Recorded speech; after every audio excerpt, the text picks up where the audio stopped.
Right. Welcome to the Daily Friends Show. This is not Nicholas Lorimer. You would have guessed by virtue of being a bit slimmer and a less hirsute. This is, in fact, me, Sara Gon, and I am female, although you might think that with the fluidity of your gender preferences, that may be open to question today as well. So I'll leave that up to you to think about. I'd like to welcome my guests who are familiar faces to you. Marius Roodt, welcome. Hi, Sara. Our correspondent in London for the time being. And Gabriel Crouse. Gabriel, welcome to the show. Hi, Sara. Thank you very much. I will be changing my gender at least 3 times during the show, and bonus points to anyone who can figure out when it is. Exactly. That's the point. You see, it's all in your hands, so to speak. Right. Let's look at our first story, which let's call it a never-ending story, and it's Eskom. And specifically, it's Eskom and the strike at Eskom. And this is a very, very difficult situation and has partly resulted in the stage 4 load shedding that we are experiencing at present. Now, there's wage negotiations going on at Eskom, and you might wonder why there are anything to negotiate over wages, but be that as it may. And as a result, groups of strikers from some of the unions, groups of employees rather from some of the unions have gone on strike. The problem is that Eskom is an essential service, and essential services are not allowed to strike. They have to have their disputes over wages ultimately decided by either between them, the parties themselves, or by the CCMA at arbitration ultimately, if all other processes fail. And with this has come what usually goes with unlawful strikes, and that is violence, it's intimidation, it's preventing people from going to work. And that's part of the problem, is by preventing people who are going in to make up for the work that the strikers would have done, that extra staff has not been able to get in. So it's really become a crisis of enormous proportions. I made a suggestion that might seem a bit extreme earlier amongst colleagues today, and that was to suggest that maybe we declare this a state of emergency and call the army in. Marius, how do you feel about it? Do you have an alternative suggestion? Well, not being in South Africa at the moment, I have not been affected by the load shedding. It's been quite nice to have electricity. So you don't care? No, but obviously it's, as I said, it's an essential service, and it's basically sabotage what's happening.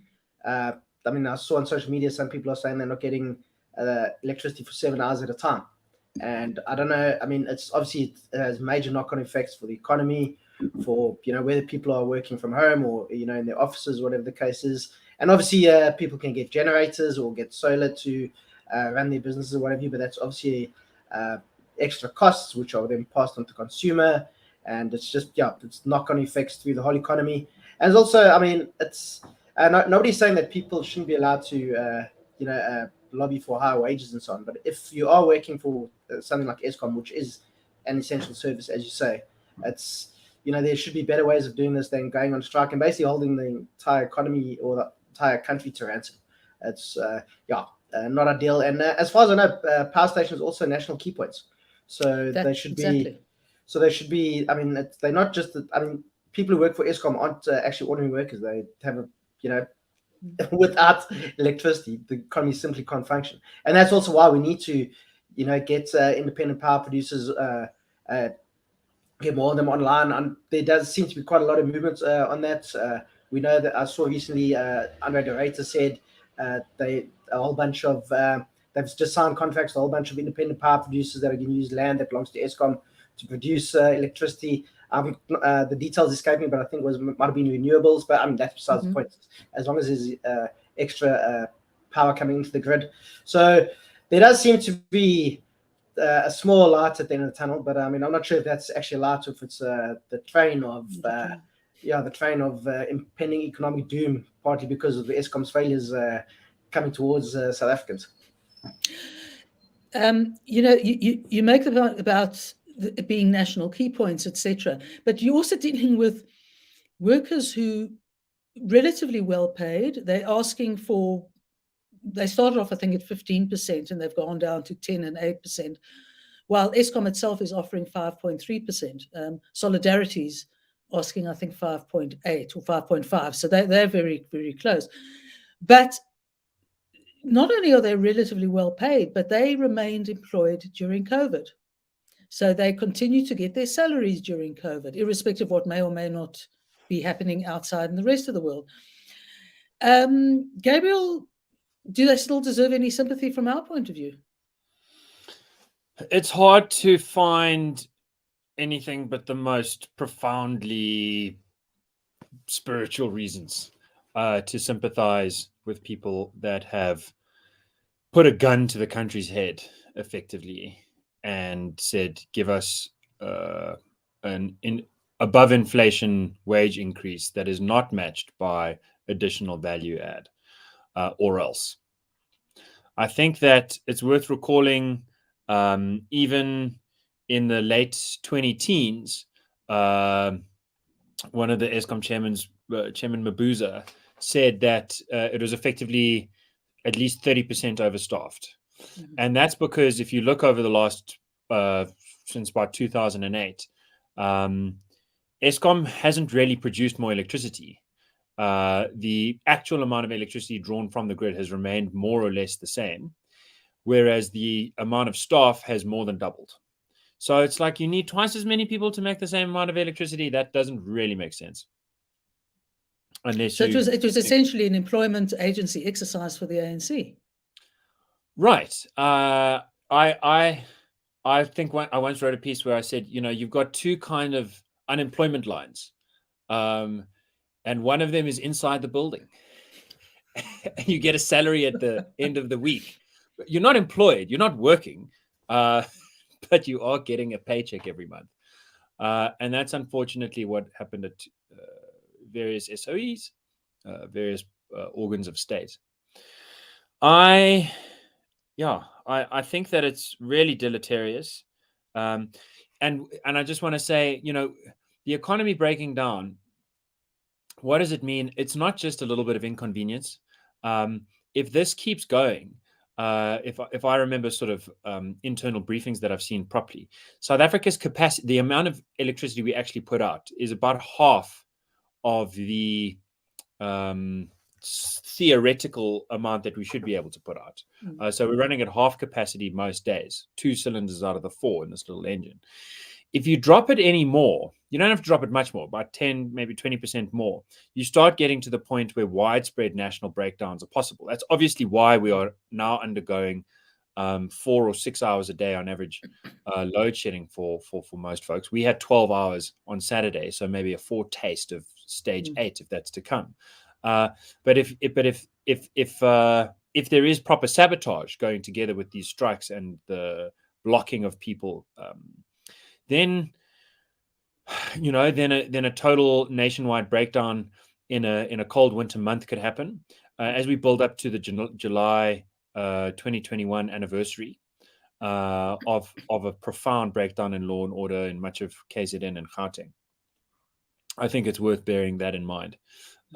This is not something to play around with. This is not the way to bargain for higher wages, and really it's hard to see how anything but an inflation matching wage increase could be justified. In fact, maybe a bit less to trim some of the fat, but that's maybe me being too harsh.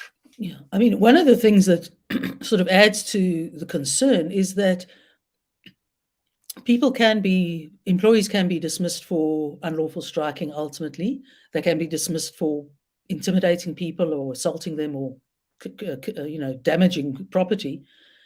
The problem with Eskom is that if Eskom goes that route, they have a very real possibility that any dismissed employee, you'll see an uptick in sabotage, and so that's hence why partly I made the suggestion about getting the army in. Marius, any comment on that? No, I think you've both covered it, but yeah, it's just I think this poses a serious threat to South Africa, and I mean, Gabriel's right. I think people get very pissed off when they don't have electricity, and we've already seen people, various protests in various areas because people aren't getting electricity, and yeah, it's got so many other knock-on effects when the power producer isn't working, and the fact that Eskom basically has a monopoly also means that it's a very serious problem when Eskom itself isn't working, and yeah, it actually boggles my mind that this strike is happening and we're on stage 4 load shedding at the moment. I think the problem is that we may. I'm not even sure if it would help to, in the perverse sense of going to a complete blackout. In other words, waking people up or the government up to the fact that something has to be done. But at this stage, it looks like we run the risk of doing it. Can I say one thing before we move on, which is just on the idea of a state of disaster? I'm not sure of this, but my understanding is that maybe a strategic key point can already be defended by the army without having to declare a state of disaster. I think that's part of the idea of the special status that those positions hold.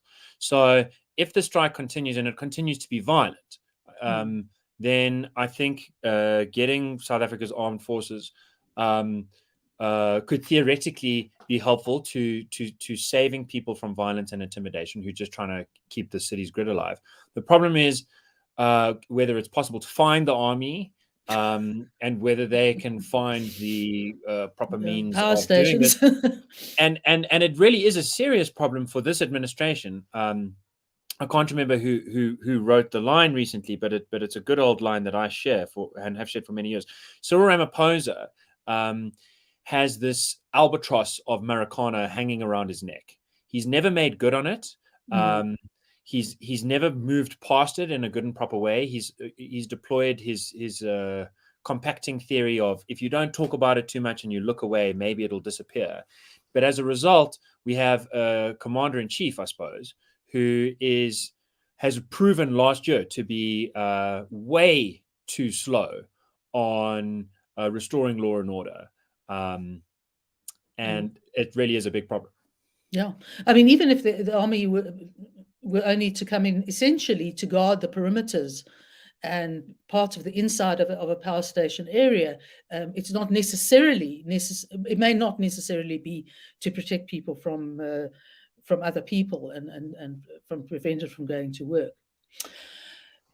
Now, an interesting issue, because the starts negative and possibly ends up a bit more positive, is that there's been quite a lot of discussion about the extent to which the government has talked about the ongoing likelihood of pension funds being targeted to fund state-owned enterprises. And a lot has been made of it in relation to the funding of the NHI, the National Health Insurance, which would be so eye-wateringly expensive that it is probably what will save us from the NHI. However, our Minister of Health, Dr. Joe Phaahla, has said that he's highlighted the fact that the government remains committed to centralizing control and funds in its departments and in the hands of political appointees. That might be a bit of a dig at someone like Adrian Gore, who I think had an idea of being in charge of some of the administration of the NHI funds, but so that dashes the hopes of any private sector person from getting in on that act. Obviously, the fiscus currently is so strained that there is just no way it can provide the money for the NHI, certainly not in its entirety, and probably not even if it sort of gradually is implemented, which is what the Minister of Health has indicated. Now, essentially what will happen is private medical aids will be absorbed into the state, and their sole function will be to essentially provide and pay for what is not covered by the state. Now, that in itself would put a lot of medical aids out of business, despite anything else. So perhaps Solidarity has arrived on its white horse, and that it had a success in the North Gauteng High Court, where they declared sections 36 to 40 of the National Health Act unconstitutional, and it was awarded with costs. And I quote Dr. Dirk Herman, from the CEO of Solidarity. He says the government wants to change a system in which healthcare is nationalized and healthcare practitioners become servants of the state, so that the provision of a healthcare of all healthcare can be centrally controlled by the state. This victory thwarts those disastrous plans. Now, essentially, what sections 36 to 40 provide is that every healthcare practitioner has to obtain a certificate of need to practice in a specific area. And this has been around for a while. Now, what Solidarity argued was that the requirement for such a certificate infringes unlawfully on the right of health practitioners to practice their profession. In other words, those sections are unconstitutional. Gabriel, can I come to you? The import of this court victory. I think it is a very serious victory. So, yeah, I mean, at the moment, the idea was just from the government, you can't build a new hospital or you can't open a new practice in an area unless you've done a survey to see if they're underserved. And if they're overserved already, you're not allowed to open your practice. We won't give you the certificate of need. So this sort of implies that the government can understand better from its perch in Pretoria where new practices need to open up than doctors themselves who are going about weighing off costs and benefits of starting here or starting there, or moving here or moving there. That's absurd, bureaucratic hubris, arrogance to think you can know better from far away. And we're used to that. So it's good that it was struck down. I think part of what's interesting is that the reason it was struck down was, as far as I can tell, grounded in your freedom to carry out your profession. There's a sort of professional protection contained in the Bill of Rights that you can't be impeded or hindered, and you must be allowed to practice. So insofar as that argument knocks down the certificate of need, I think you'd need to put a few facts in a row. But where reality will bear you out. But I think you could successfully argue that the same right should protect doctors and nurses from the NHI. And that has long been one of the IRR's findings on the NHI proposals, is that a lot of doctors and nurses are sort of quite open about the fact that it would drive them out the country. And the same is, of course, true, but only more so for those that are still learning and are therefore more dynamic or can more easily move around because they haven't really gotten stuck in any particular venue yet. So you chase away a whole bunch of this generation's doctors and nurses, and you chase away a whole lot of future doctors and nurses. And what you've done is you've made South Africa unlivable for anyone who can afford a plane ticket and a large enough section of a shipping container to bring across their favorite treasures. Chase away the middle class and the country's toast. So it really is a bad idea, and the essence of that bad idea is not letting doctors and nurses pave their own way, cut their own eyes. So the same argument seems like it should apply in both cases. I don't think that means we're out of the woods yet.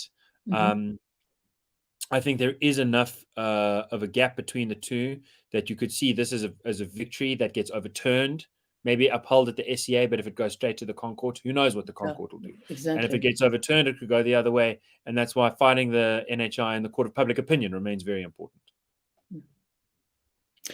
In fact, with younger doctors, the Department of Health is just going the extra mile to encourage them to leave the country, and that is they're not placing them in community positions, which they have to do in order to qualify as fully fledged doctors. I think that the last excuse was that they didn't have the money to pay them. I suspect it probably has more to do with the quality of administrative skills in the Department of Health than anything else. Marius, your take on both and all these arguments? It still boggles my mind that we're still even thinking about the NHI. It's been shown South Africa simply can't afford it.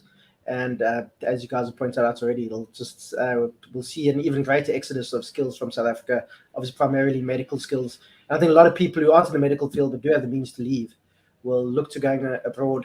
And even in NHI in its current form, as far as I know, it's very few countries in the world have such a system where there's basically one provider of, a single payer. Even in the rest of the world, in Western countries where there's universal healthcare, what have you, people still have options to join medical aids and to go private and so on. As with how the NHI is currently structured, I don't think that would even be an option. And Also, when it comes down to it, South Africa actually does have universal healthcare. Just often that's unfortunately government facilities are often quite poor, but not all even. But that's also not a blanket. It's not across the board. There's still lots of government clinics and government hospitals that are still very good and provide decent healthcare, but it's very uneven the level of care you get, and we've seen horror stories of where babies are die because the nurses forget to feed them or whatever the case is. And there was a recent case now that whistleblower, I think he was in Gauteng, the doctor who came forward. Tamaya.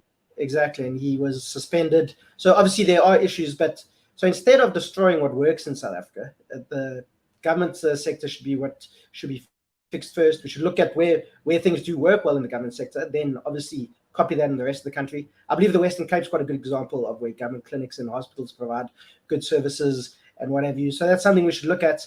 And even when the NHR was first being proposed, there were a couple of they looked at a couple of clinics as pilot projects and so on.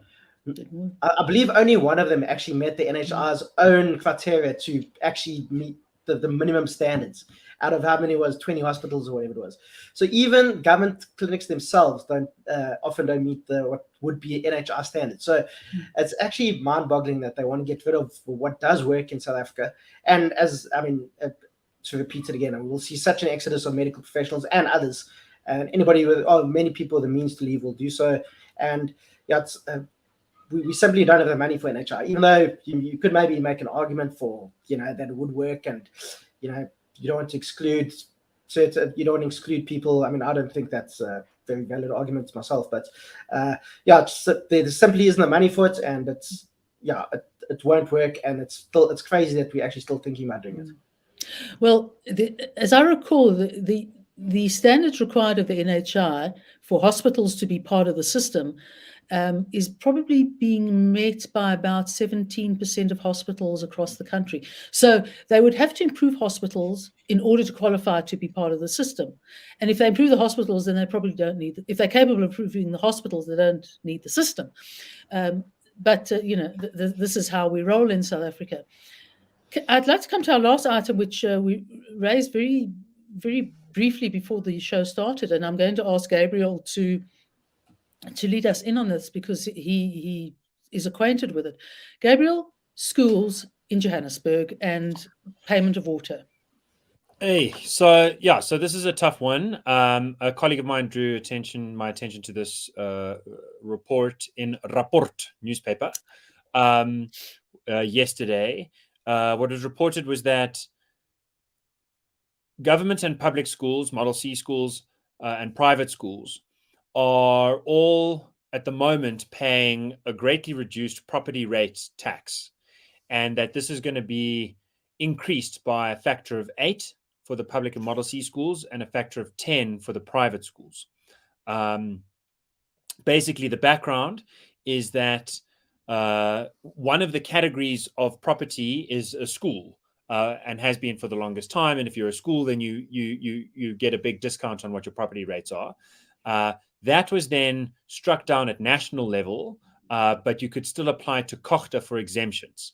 So at national level, in theory, they said no, all of the schools must pay like as high a property rate as if they were businesses selling smut, pornography, rims for people to put on their cars and show off, things that clearly don't have a third-party positive social impact.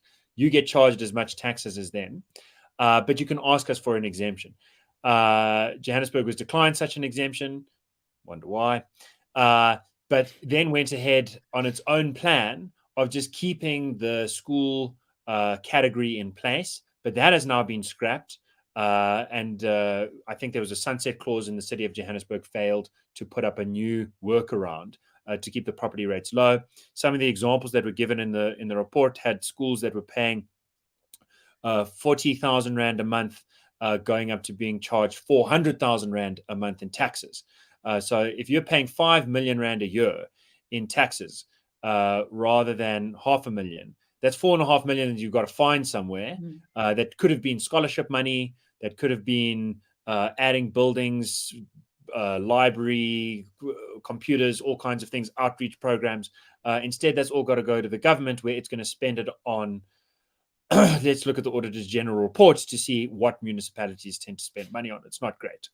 I think it's an outrageous scandal. They had a headmaster of a school near the SABC in Auckland Park say that the school, if this doesn't get reversed pronto, is going to shut down. I don't know where those pupils are going to go. They spoke to another headmaster of a school further north that had similar comments to say.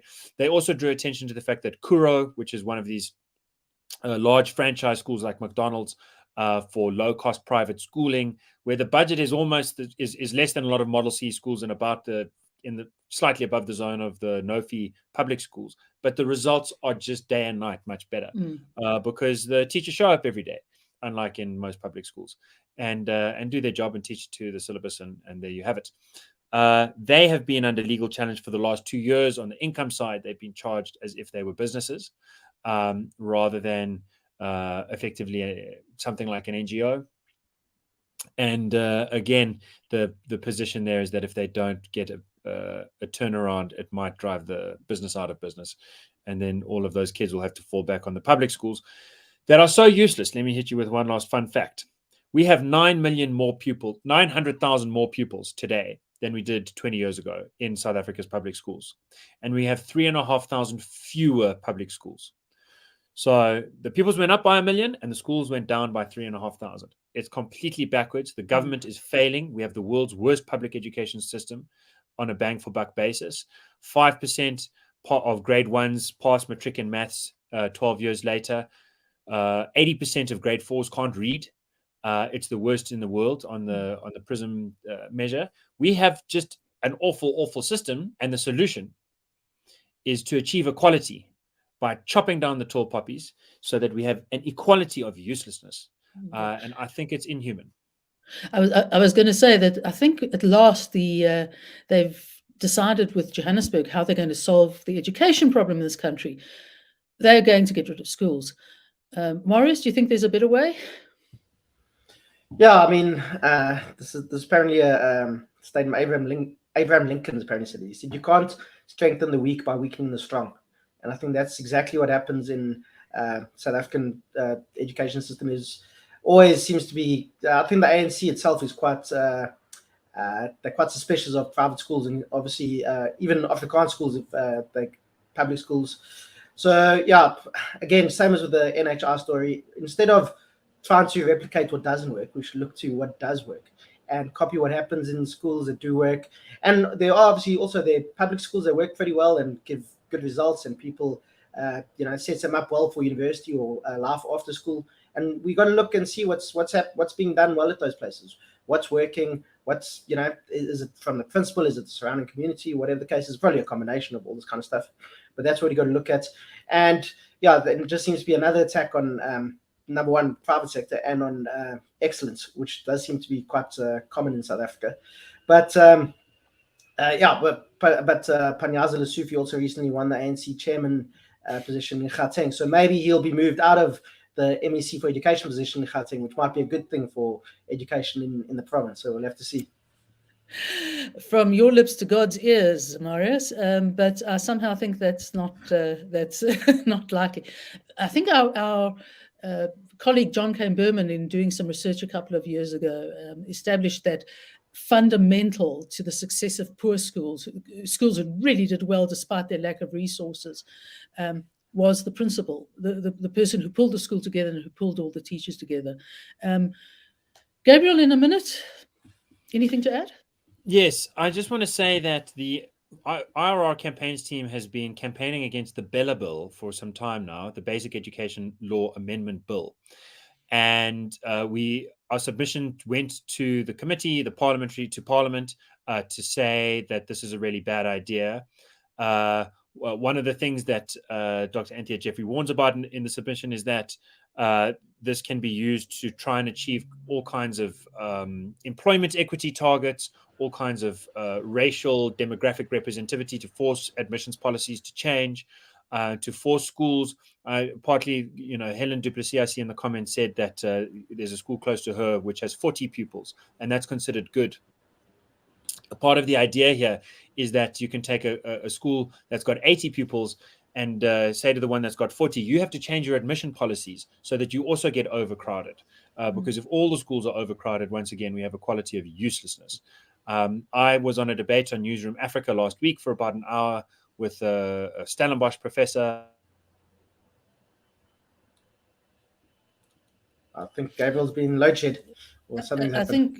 I think somebody didn't want him to spill the beans. So I'm going to take the opportunity to end there. Please read us on dailyfriend.co.za. And if you want to find out more about the IRR, it's irr.org.za. So thank you very much for being with us. And maybe we'll be able to drag poor old Nick out of his sickbed tomorrow as is befitting. Keep well, keep warm, and I can't promise to ask you to keep the lights on.